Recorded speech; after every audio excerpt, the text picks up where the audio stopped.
So hello aspirants. So let's see 29th day Hindu vocabulary.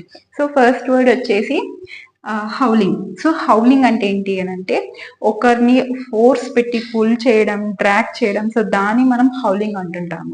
ఇంకా next వర్డ్కి వద్దాము. So next word వచ్చేసి syllable. Syllable అంటే small amount, okay, కొంత amount. So దాన్ని మనం సిలబుల్ అంటుంటాము. ఓకే, ఇంకా నెక్స్ట్ వర్డ్ వచ్చి గ్రంపీ.